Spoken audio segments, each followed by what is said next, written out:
let's take a look at the secondary market and also how the primary market has responded to the last OMO T-bills that were issued of the week.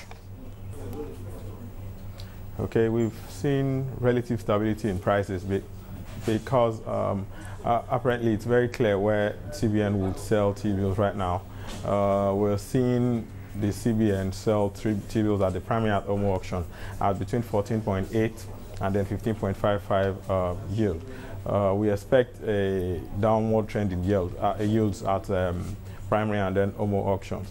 What's happening really is that most investors who have funds would wait for auctions to quote up, 15, and it looks like a comfort level really to buy yields. This has affected the secondary markets in the last 5 days. We've not seen major moves in prices of bond and T-bills. So we've seen a lot of demand at the auctions, really, with CBN selling all they actually offered. We saw a sale of over 205 billion in the last 1 week, since 2nd of March, as it is really. We're looking at yields of between around 14.8% and 15.5%, Bankole.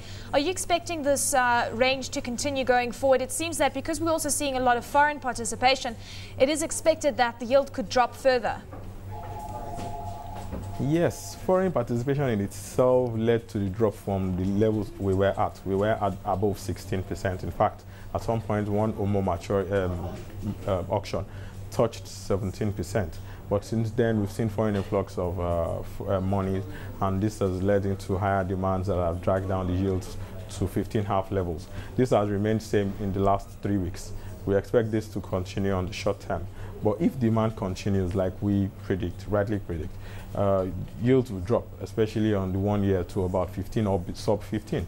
And we expect a level of correction at the 91-day levels, where we expect the 91-day T-bill to drop from about 14.8 to 14.5, or 14% in itself.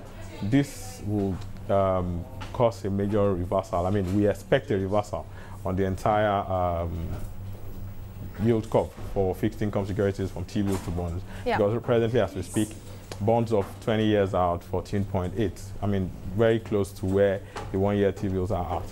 And then you have 10 years bonds at 15.8 levels.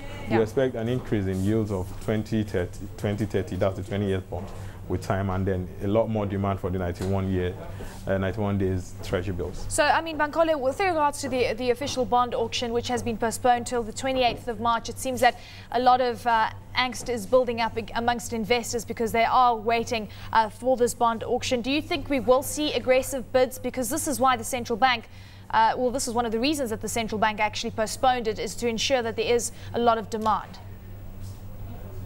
Yes, really, when the market is tight, when there's not much fund, what you see is people quoting very, very high and extravagant rates. But it pays for the DMO, not the central bank, the debt management office, to shift these auctions to after the period when federal allocations will come in, and then you see a lot of money is going into these positions. Of course, most counterparties or investors or players in this market won't hold to maturity. They'll sell to some of the FDIs and then some PFAs who have interest, really. So basically, in order to get competitive rates, in fact, the objective is to drag down yields to below 16. They were successful at the 2022 maturity, but the 2019 still stopped at 16.16 at the last auction. So in order to encourage very competitive build, we will see the auction be done on the 28th of this month, basically. Bankole, given the fact that we know the oil majors would rather hold on to their nairas as opposed to the dollar, what do you think this actually spells with regards to trends going forward? This is obviously a positive element that's playing out. Yes, we've seen a pattern change since the beginning of the year, since the removal of oil subsidy. We've seen a lot of oil majors, in fact, NNPC itself, selling down their dollar inflows to hold more of the naira because of possible revaluation or spike in the value of the naira. Basically, it's about Nigeria demanding for less foreign product, or the government reducing the amount it pays out in subsidies. And I'm sure you know that after the subsidy brouhaha, we're seeing the Senate going into investigation of how much actually is being paid, and then how much actually is being brought in. And so all this cleaning up is actually affecting the value of the naira. We expect this to continue. as the oil companies sold over $500 million this week. The CBN in itself has not increased the amount they are selling. They may actually reduce the amount they are selling too. I mean, to help boost the Federal Reserve, which is at about $34.6 billion presently, basically. Okay, so Bankole, let's throw forward into next week. Any specific trend that you're expecting in the fixed income space or on the equity market front? Come again, please. With regards to next week, any specific trend that you're expecting in the fixed income market or on the equity front? Okay. Ordinarily, we would have had the bond auction, but that has been moved. We expect more activity in the secondary markets where people will have orders to fill.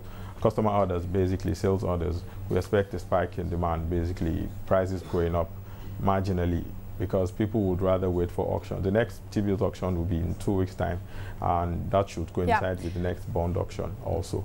So next week is basically going to be taking arbitrage and then filling out the space in the fixed income market.